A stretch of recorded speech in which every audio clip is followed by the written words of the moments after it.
Okay, in this video we're going to do the first section of the first movement of Mozart's Piano Sonata K.545.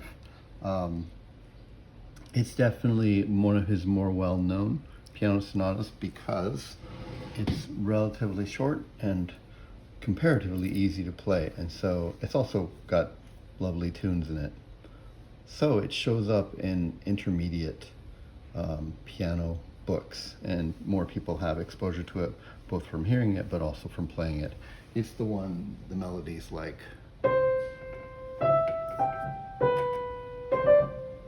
right, and then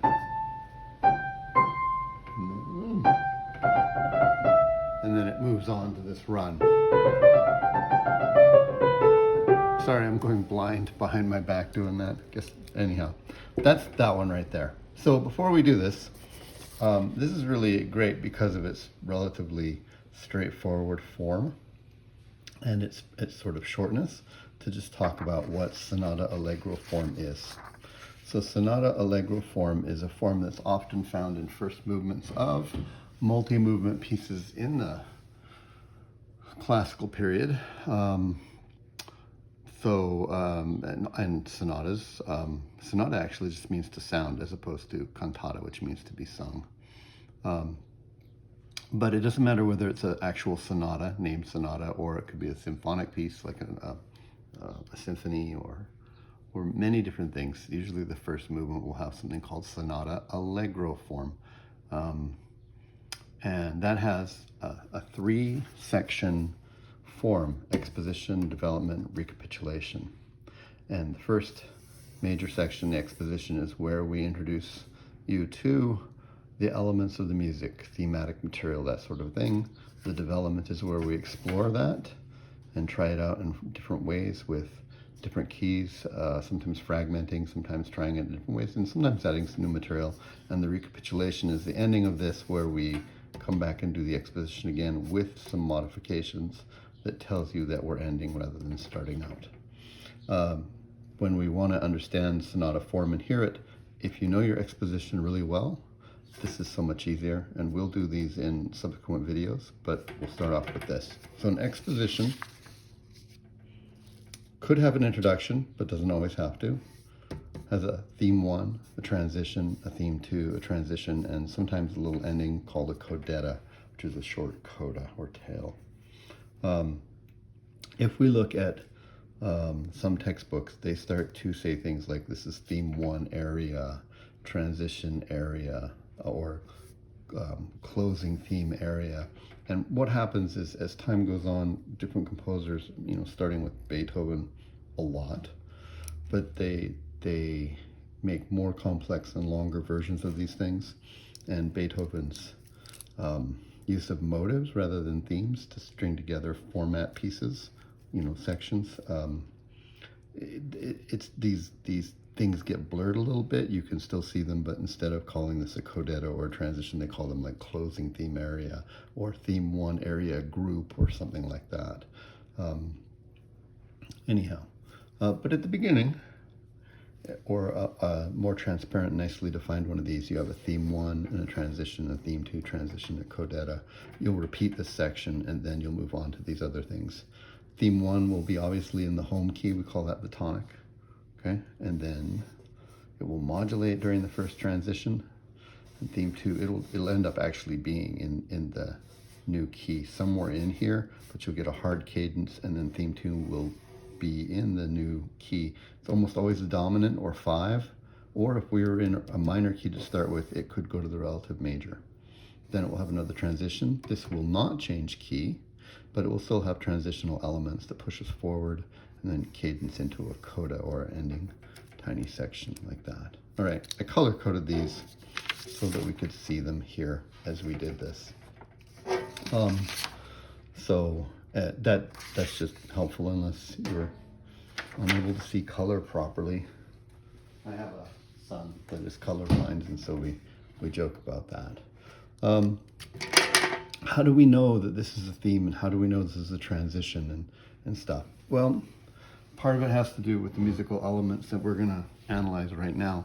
But mostly you can kind of tell because 2 or 3 or more musical attributes, texture, dynamics, key, rhythm, we can go on through all harmony, all these things combined together to be different than what happened before, and so it feels different. Also, transitions tend to have forward moving features like these runs here.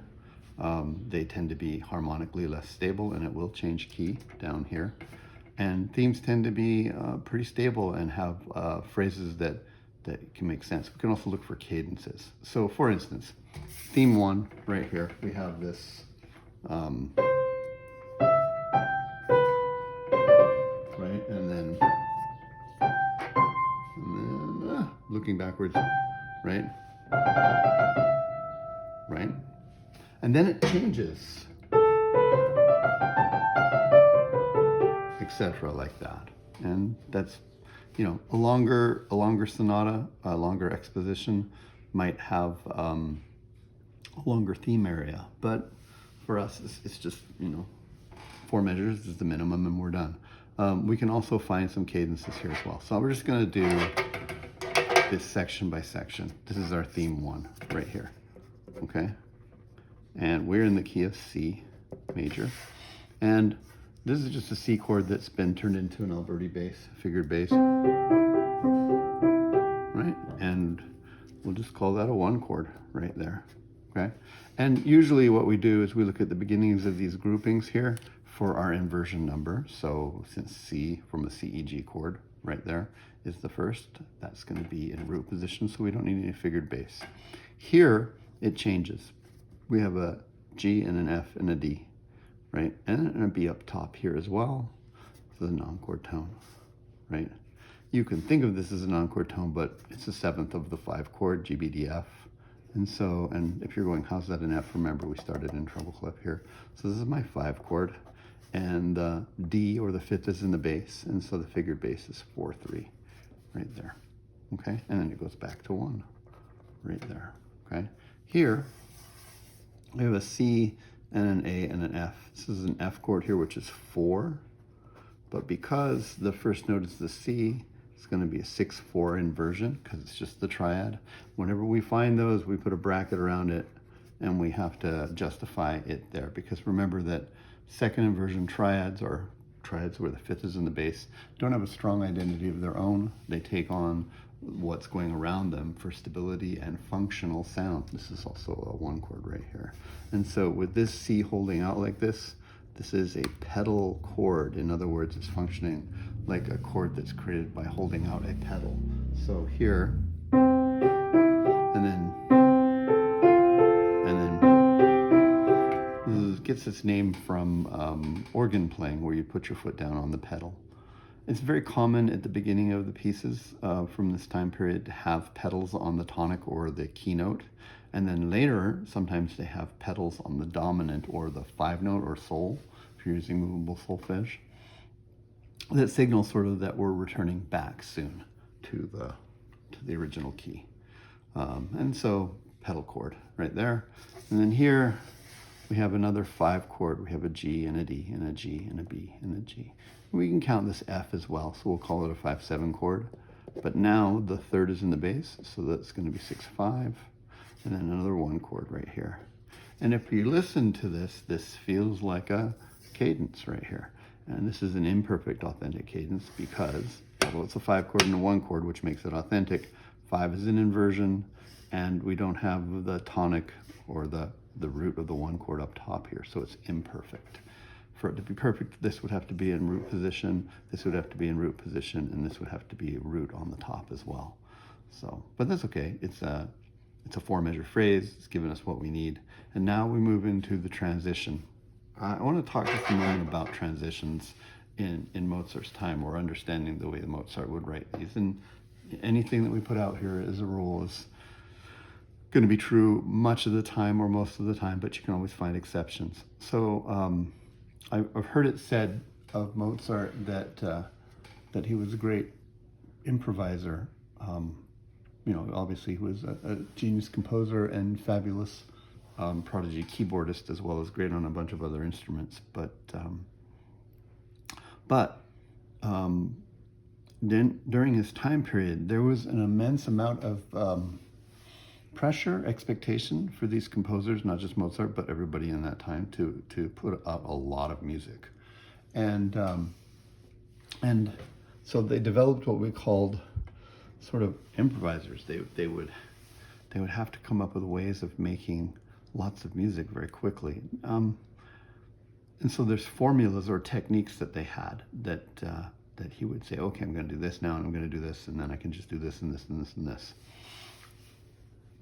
And that's what's happening here. So he says, my transition is going to be this idea here, right? And then we're just going to do it again. And then.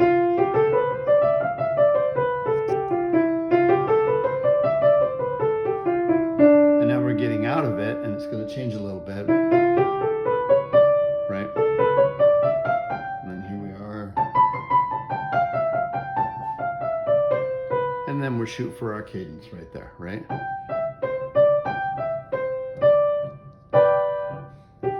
Okay, so sometimes people get the wrong idea when you say, oh, this is a formula, right?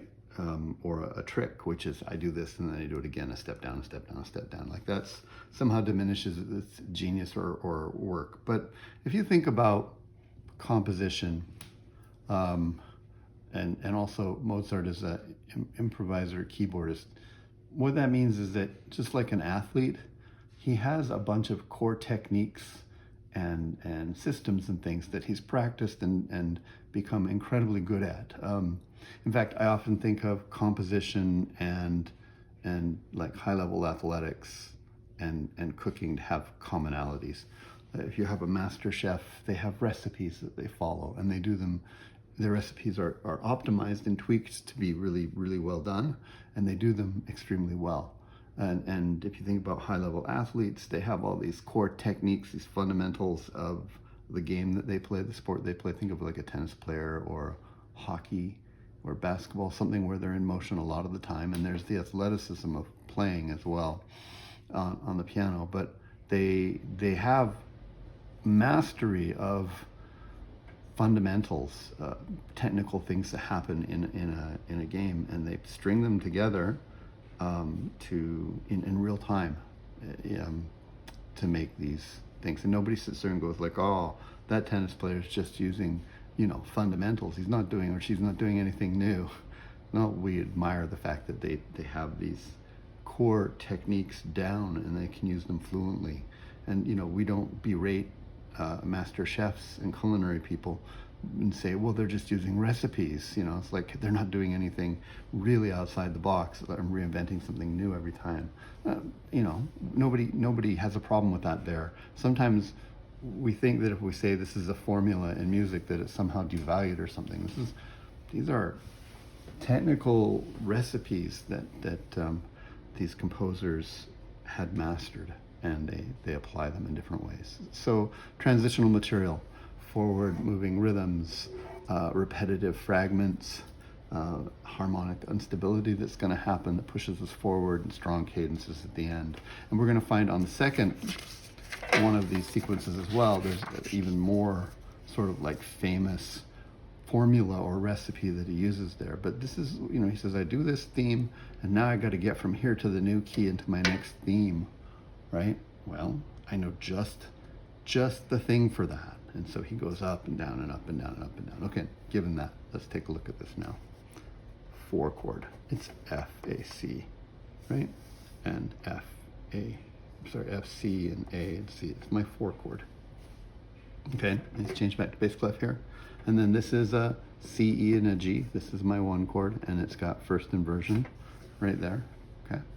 And I'm not going to go and mark in all the non-chord tones, but you can just spell like F-A-C and say, well, that's not 1, and that's not 1, and that's not 1, and that's not 1, and these are passing notes and things, and that would be good exercise for you if you wanted to. And this is still a 1-6 right here, okay? And then here we have a D and an F and a C and maybe an A, and this is D minor 7, right? And we can call that, or if you hate the idea that this is all like, because it's not going to be the same here, if you want it to be all the same, you could say that this is a G7 chord, right, where this is a suspension, but I really feel like it sounds like a D minor 7 chord, which is my 2, 7, right, which is going to cadence. 2 loves to go to 5, and this is a G, B, D, B chord right here. So this is G7, my F right there. 5th is in the bass right there, right? Strong chord progressions outlined. 4 goes to 1, goes to 2, goes to 5, and 5 goes to 1, and that's what we have right here, is my 1 chord right there. Still more 1 chord, and now we're breaking out of it, and so we have a D minor chord here, right? D, F, A. That'd be like my 2, 6 right there. And there's a C sharp right there, right? You can hear it when it happens. It's like, sorry, I'm looking at the music frontwards and my hands are completely behind me at the piano, right? Right? So he is suggesting that this is D minor by giving us a D melodic minor scale here, or you can think of this as a sub like section that's telling us this is like an A7 chord here, which is the 5, 7 of the D minor. We're not going to mark it because this is clearly just the chord all the way through, but we can hear this sort of tonic thing where it's like, and then it goes to the 5 of this, and then he doesn't change the notes. We're not going to mark it as a chord, but by doing this, he's reinforcing that this D minor chord is important and that it might have function other than being in the key of C, or minimally it's breaking our ears to hearing ourselves rooted firmly in the key of C, right? And that's important, I think, because he's trying to affect a key change, okay? Here on the next one is an F chord, F, A, C, right? This is a passing note. This is my A, F, it's all my F chord. It's a 4 chord, which goes to a 4, 6 right there. But here we have an F sharp, right? And what this is a D, F sharp, and a C, which is going to be a D7 chord, right? And that's in the new key, right? So this is a 5, 6, 5 of 5, but you can also think of it just in the key of G, which is the dominant that we're going to right here. If I got that on the screen still, I do, okay. Which would just be 5, 6, 5, right? And there's my 1 chord right there, okay. And then he does an interesting thing here. He's pedal toning this out. This is my 1, sorry, this is my C. So it'd be like a 4, 6, 4 pedal chord, right? And then a 1 again, and then a 4, 6, 4 pedal chord. And then a 1, I'm just gonna stick it in here like that, a 1 chord. It's not a perfect authentic cadence if you think about it, because that's not the root of the 5 chord, right?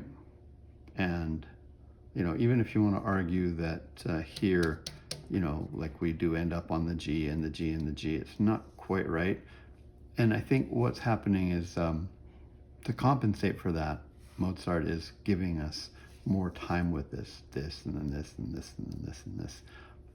So although it doesn't have the full elements of perfect authentic cadence right there, when it does come to here and it gets this sort of, right, like, we get what we, you know, emphasis here, because he will take us through this thing, right?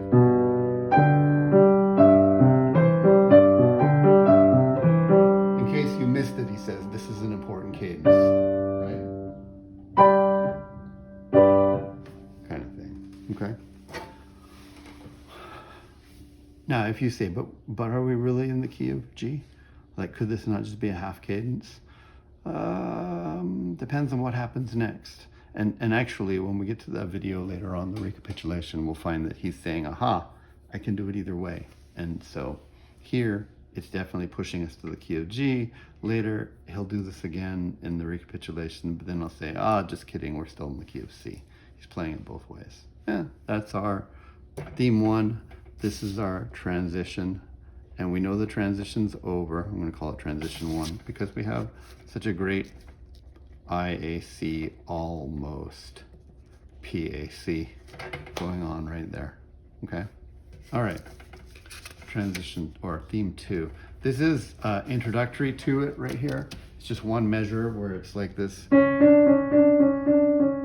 it's like going 5 of 5 1, and then it's like this is my 5 chord, right? Because it's this chord.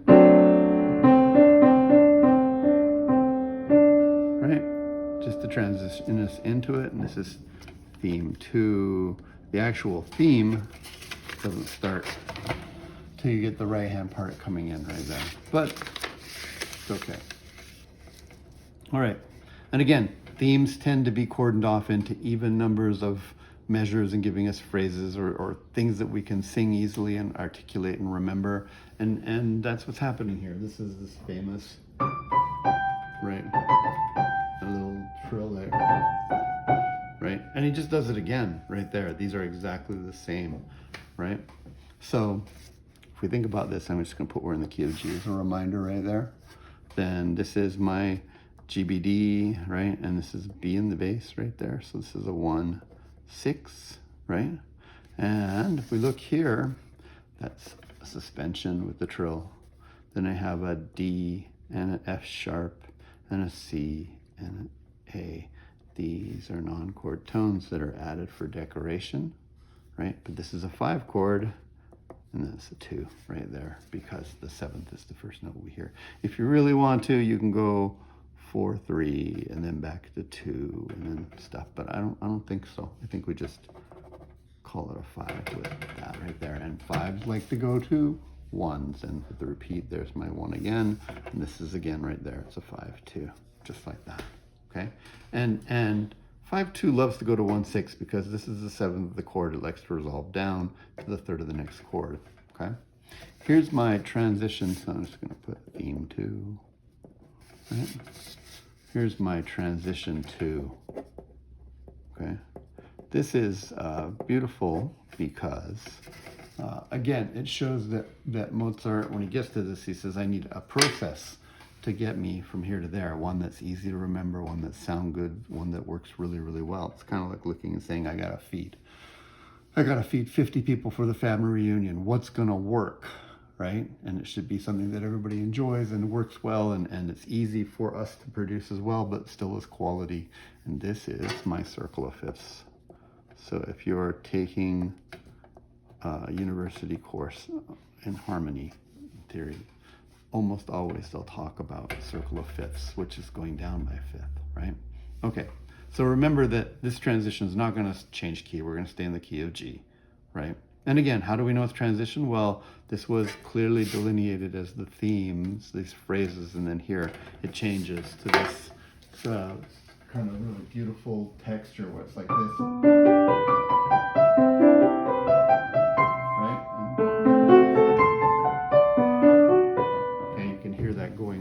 Okay, before we even do this, let's just figure out our circle of fifths going down. Okay, this is something everybody should memorize. So if you're doing this out of interest, this is good for you. And if you're one of my students, then this is reinforcing what we've done in class.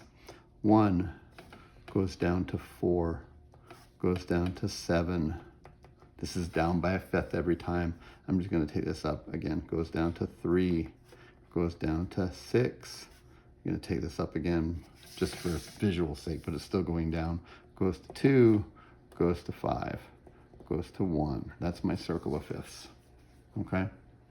And in this key, that's a G, and this will be a C, and this will be an F sharp chord, and that will be a B chord, right?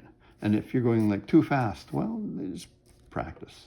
You could just count down. You could write out the whole scale and keep going down, 1, 2, 3, 4, 5 as well, okay? And then 6th chord is going to be my E, and this is going to be my A, this is going to be my D, and then I'm back to G again.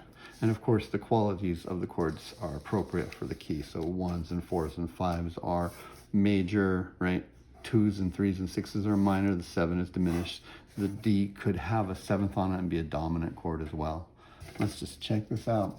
So not only is it a circle of fifths, but it's using a sequential like mechanism where this is always going to be first inversion, third of the chord, root, third of the chord, root, third of the chord, root, third of the chord, root. Okay, and that's another way for to keep it all in there for your hands, and it's a good way to remember this. It's like I'm going to start here, right, and then this is going to come up, right, and then it's going to jump down to a step below this, or a third down, right? So,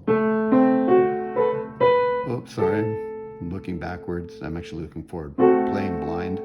I'm not looking at my hand or even the piano in general. And then this is going to go up a step to here, right? So this is going to be the third of the chord, the root of the chord, the third of the chord, the root of the chord. It's going to give us this nice weaving thing like that, okay? So D, G, B, third of my chord is B. This is a G chord, it's 1, 6, there, okay? And we're going to go down to a C chord. Remember, we've changed clef right here, okay? So this is a C chord in root position, that's my 4, right? Now the next one's going to be a 7, it's going to be diminished, but it's going to have the third in the bass. It's going to be an F sharp AC, there's my A, C, F sharp, like that, 6. One thing that I'm just going to point out before we finish off this sequence is to point out that the way he's written this is clever because it plays and then subverts an expectation on what we're hearing as a group. Let me explain what I mean here. This here in the first half of the measure, right? Or the ascending figure and then descending figure that is all a single chord here. This plays to be all part of the chord, right? That's just this note again here, right? And so when you hear this coming down, oops, you kind of expect that to be part of the chord too, because this was part of the chord. But in fact, it's not part of the chord. And so he's able to give us this expectation that this is all part of the chord, and then this should be all part of the chord, but then it's not, and it begins the next chord right there. I only mention that because if you're beginning or sort of a younger student of theory and you're trying to do this, you might go like, well, this is a chord, and this is a chord, and this is a chord, and this is a chord, and that's not true. And so when you think about the rules of harmonic progression, you'd be like, this is a G chord, and this is a E, G, B, D chord. It's like an E minor 7 chord, and that gets us all kinds of confused because it's not, because this goes with this chord right there. And that's going to be true, that this is going to feel like a chord, and this is going to feel like a chord, but then the last note is not part of that. It's part of this new one right there. And that happens all the way through this. And as a device, right?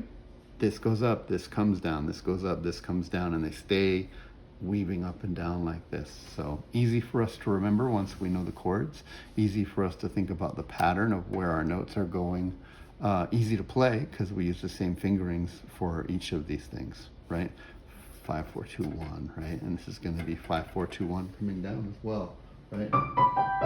Right, and then, right, and then we're going to go 5, 4, and then we'll place my 5 right there, and then, so, I mean, this is getting outside the realm of theory, but I think it's really important to understand why they wrote it that way. Like, if you want to turn around and start writing your own music, the mechanics of the instrument are extremely important, and the mechanics of how you play that instrument. Not that you can't write something hard or something that breaks a pattern, but it's really helpful to know.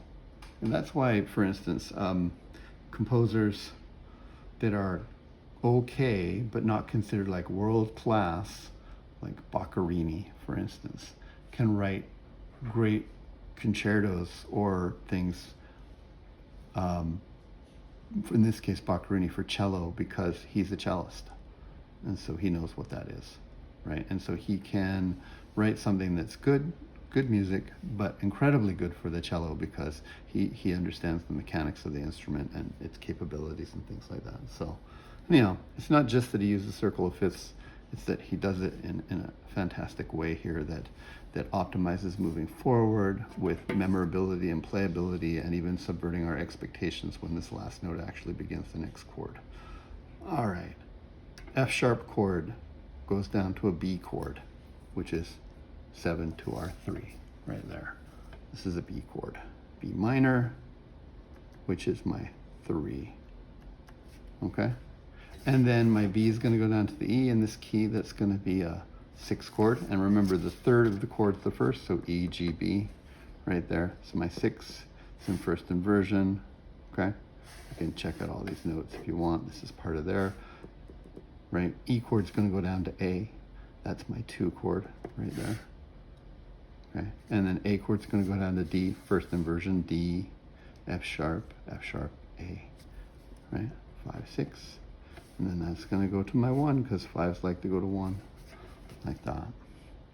Okay? When you need a circle of fifths example, when somebody says, explain to me circle of fifths, you can do this. But if somebody says, show me an example of it in music, this is a beautiful place where it is. Okay. Just like when we bailed out of the first transition right here, he went to a 2 chord, right, after the 1 chord. It's going to do the same thing here. This is an A, C, E. Remember, we're still in treble clef here. And that's my 2 chord, and it's in first inversion. And, you know, I think that that's on purpose. He went from his 1 into a 2-6, and he went to a 2-6 right there. And that gets him set up to cadence out. Again, it's like, it's a good plan. It worked the first time. We're in a different key. The figure of what's going on top is different. It's going to sound different. But from a performer point of view, it's easy to remember, easy to memorize. And compositionally, it's tight because although it sounds different, it heralds it back and it's similar to the other things. And we can just follow this all the way through. A, C, E, right? This is still my 2-6, right? Through there. And what do 2 chords like to go to? They love to go to 5 chords. And this is a 1 chord. But wait, it's in second inversion. There's the 5th of the chord. And when we have this here, we have to say, well, what is this? And this is what we call a cadential tonic 6/4 chord. In other words, it's an ornamentation of my 5 chord right there. That's the way we mark that. It's not really a 1 chord.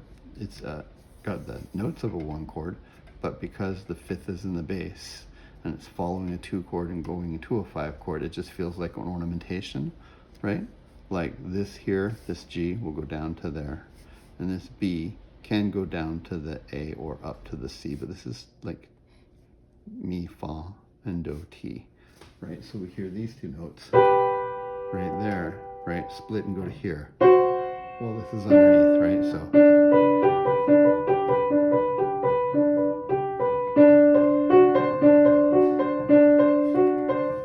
So cadential tonic 6/4 chord. This makes this a 5 chord right there, which is a 5/7 because the 7th is right there as well. And 5 chords love to go to 1 chords, and that's G, G, B, right? This is all arpeggiating up. Here's my 5/7, and then 1, and then 5/7, and then 1, right? And it's not a surprise. Root position, root position, root, right? Even though we do this thing in the middle, it comes back to root. This is my first perfect authentic cadence, which finishes off the section. Nice. Also, note that he does this thing again right here down an octave. Again, it worked once. He knows what this is. This is 1s and 5s, right? And so he's going to do it again. And all of these materials that we've seen here will come back in the development section to be reworked in different ways, whether they're scales or arpeggios or figures like this. In fact, the development starts with a modified version of this right there. So, okay. This is a very, very short codetta. Some of them are a little bit longer. Some people could even say it doesn't count because what this is we cadenced right here and we had our perfect authentic cadence right there too. And they would just say this is a cadential extension. And I wouldn't argue with them. I think it is a cadential extension, but it also fulfills the role of being a little ending. It's like, how did he make his codetta, the tail at the end? He used the cadential extension, right? Where he cadenced once and then, you know, says, oh, by the way, did you know that we're ending? Because we're ending, right? Okay, hopefully that's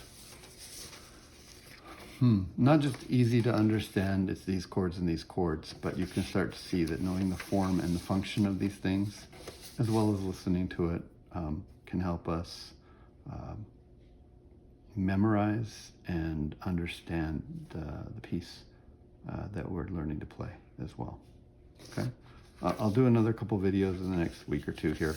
We'll do the recapitulation next because it's a retread of this with modifications, and then we'll look at the development section in the middle, which is fun but not standard. It changes from piece to piece. Okay.